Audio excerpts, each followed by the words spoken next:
Hey guys, it's SJ. I hope you're well. Welcome back to my channel, or if you're new, my name's SJ. I have 3 children and I practice positive discipline, gentle parenting here at home. I say practice because I literally read about it and try different things out, and I love sharing what I'm doing and hearing what you guys do. I'm not an expert. I'm just a mum who really reads a lot about this, and I have done for like 10 years. My eldest is going to be 10. At the moment they're 9, 6 and 3, which is very neat. But so yeah, I'm parenting on a lot of different fronts, and what I have found is by understanding these gentle parenting techniques and these positive discipline techniques, which basically is the theory that you don't control your children through reward and punishment, and that we've kind of fallen into that trap as parents over the last few decades, and then you're always in this kind of limbo of seeing yourself as a controller or the strict disciplinarian of the family to keep order isn't the right way of growing that connection with your children. And it is so true. Like, I've done this with the boys, and I'm doing it even more with my daughter who's 3 from the beginning because I'm more well read about it. And if the home feels like that, if it's a place where she can have an emotion without being punished, if it's a place where my elder children can make mistakes without being kind of name called, you know, even just things like saying, you know, oh, you're so silly, or you always do that, that is ultimately name calling and labeling them. And I'm really trying to strip all that out of my language and my parenting so that we therefore have more cooperation. Because if you feel loved, if you feel happy, if you feel secure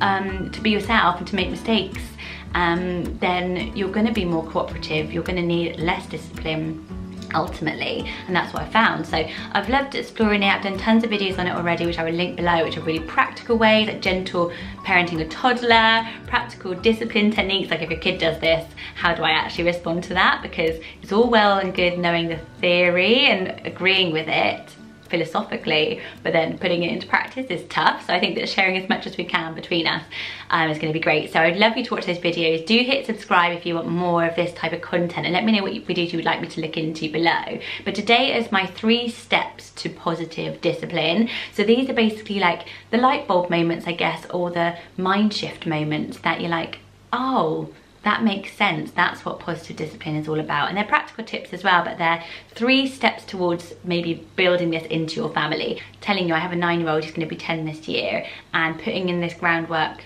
younger means that if they can come to me in a tantrum for emotional support, when their problems are bigger, when he's at secondary school and he makes a mistake or he feels angry about something that's really serious, I want my heart to be wide open, and I want him be the first person he comes to. Yeah, it's future-proofing your relationship, and that's why it's super important to know this stuff, because if you've always been the one who slams down on them, then that is going to close when you need it the most. So the first one is kind of like a little exercise, a really, really short thing to think about while you're watching this video, is what character traits do I want my children to have? And I think kindness is up there. We want our children to be really, really kind. We want them to be good friends. Like, friendship is really important to me, between the siblings as well. Like, my children get on really, really well, and that's because I work really hard on that relationship. You know, I talk to them a lot about it, how important your siblings are, how important your friends are. I want them to be outgoing and adventurous and courageous when they get older, and I want them to be open to, I want them to be tolerant. Hugely important. Tolerance, you know, is going a little bit from our culture, and the point is, act like that. Act like that ourselves. Like, how often am I genuinely kind to my children? Like kind, not just like smiley, normal, pleasant. Like, do an act of genuine kindness towards them, which can be something really, really small, but it can be like, you know, oh, when you were at school today, I laid out all your toys in a little adventure land for you, so you can play with it when you get home. And it's just a kind thing to do, and being really intentional about those little acts, then they're going to do that back for us. You know, how are they going to learn to be really, really helpful and really cooperative if we're not that helpful and cooperative when they want to do something, or if they need a hand with something? If they're like, can you help me get dressed? Can you help me get this done? We're like, I'm too busy, not right now, you can do it yourself, you're old enough. And all those kind of phrases that we sort of use in parenting. Think, no, I want to be intentionally helpful. I want to show them that helping is good. You know, tidy up your own toys. No, let me help you tidy up your toys. It's not about not disciplining and not giving them independence. It's about being intentionally the characteristics that you want them to show back, and it's a really lovely thing. And there's tons of this comes up a lot in gentle parenting and positive discipline. All these different examples is basically mirroring the behaviours that we want, and it's a really lovely thing to sit back and think about. The second one is such a simple technique that you can start doing today and you'll love it. It's transformative, I promise you, to your house. And it is just using language to your advantage. So there are these things we can just pepper in through gentle parenting, positive discipline, that create that calm, cooperative household without the need to punish and reward, and get you out of that. Because if you're putting in the groundwork, you won't get to that point where the behaviour gets bad and the punishment is sometimes used. So using positive phrases, like the one I absolutely have loved, this is my favourite thing of the whole year, was "you deserve it." And this idea, like, you know, you make your kids a bath every single day and you put them in it, and sometimes it's a hassle and they just feel like you're going through the motions, because we're mums. But saying, you know, I've run you a bath because you deserve it, straight away they're going to feel loved. They're going to feel listened to, they're going to feel cared for. Once you feel loved and cared for, you want to do that back to the person. You want to show them love and respect as well. It's respecting your children through the way that you talk to them, talking to them as you would to a stranger on the street. I find it really strange that, and I tell this to my children, like, you know, sometimes we're more polite to people that we do not know, strangers on the street, people in shops, than we are to our own children. I hate it when you see somebody apologising for your child is having a tantrum. It's like you're being polite to this person who's just walking by. They're on their own track in their own life, and your own child, who you love, and you're their main carer and you're the most important person in their entire world, you're ignoring. So it's really important to focus on that respect. If you expect them to respect you, you've got to respect them, and talking to them respectfully is really important. And thirdly, it's another step towards it, but just see what happens when you don't use punishments. I haven't used punishments in a really long time, and whenever I do, we did before Christmas, we had a nightmare and we started to this punishment, and then the punishment becomes longer term punishment, and then it's like a week's punishment. I'm like, now I'm dragging out this one emotional reaction that my child had to something that he felt really emotional about. It demonstrated itself in anger and in kicking my chair and in being mean to his siblings. But I then dragged that mistake on through the whole entire week. Now that every single day you wake up and you have your punishment, you're going to remember how bad you felt at that point. I've sunk you lower than you were feeling then, and it was awful. It was absolutely awful. You know, we could have ended that. That situation could have been finished if we didn't create this punishment, because punishment is often then you're like, it's a day, now it's a week, okay, now it's forever, and then you don't see them through. And everyone talks about seeing through the punishments as the way to stop that happening. No, don't set punishments. Think about the root cause. Why is my child behaving like this?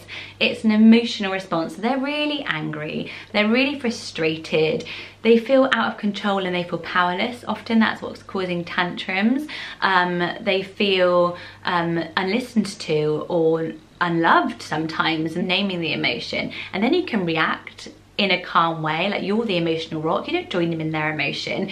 They're angry, you get angry. No, you don't need to. You are their emotional guidance. That is your job as a parent. So if you look at what punishment means, punishment actually means to inflict a penalty on somebody for an offence they have committed. Think, has my child committed an offence? Do I need to punish them? Or are they just having a hard time? And horribly, the informal definition of punishment is to capitalise on an opponent's mistake.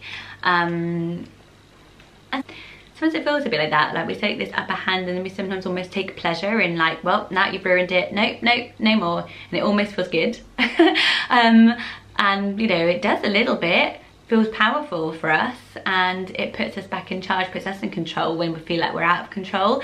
So it's interesting. Whereas discipline means the quality of being able to behave and work in a controlled way, which involves obeying particular rules and standards. So to be disciplined means a very different thing, and to give discipline should be to teach and to guide somebody in how to behave under different situations. So discipline is important. This isn't a no discipline type of video, but the discipline is a very different way, and it can be done in a really positive way without the punishment. So yeah, see how you get on if you do try not to punish. The next time you're in a situation where you'd normally think, okay, they need a consequence for this, think, okay, what else could I do? How do I talk to them through this and really get to the root of the emotion and why they're feeling like that, and future-proof your relationships. As I said at the beginning, being open and emotionally available now is going to be, I think, the most important thing for us to have a different relationship with our teenagers than maybe we had with our parents. So anyway, I hope you found this interesting. As I said, they are my 3 steps towards positive discipline. Just open the conversation with you amongst ourselves, but there's more tips and practical stuff linked in the description box below. I'd love to know what you think about positive discipline and gentle parenting. I'd love to know what more you would like to know about it. I know lots of people want book recommendations. I do have an Amazon storefront where you can go and see what books I've read. Maybe we can do like a gentle parenting book club or something like that here, where we read a book each month. Maybe that's a bit much, isn't it, for a mum of 3? Something like that I was thinking, but I'd love to know your ideas and thoughts. I would love you to subscribe. It's going to be a theme on my channel, even more this year. It was last year as well.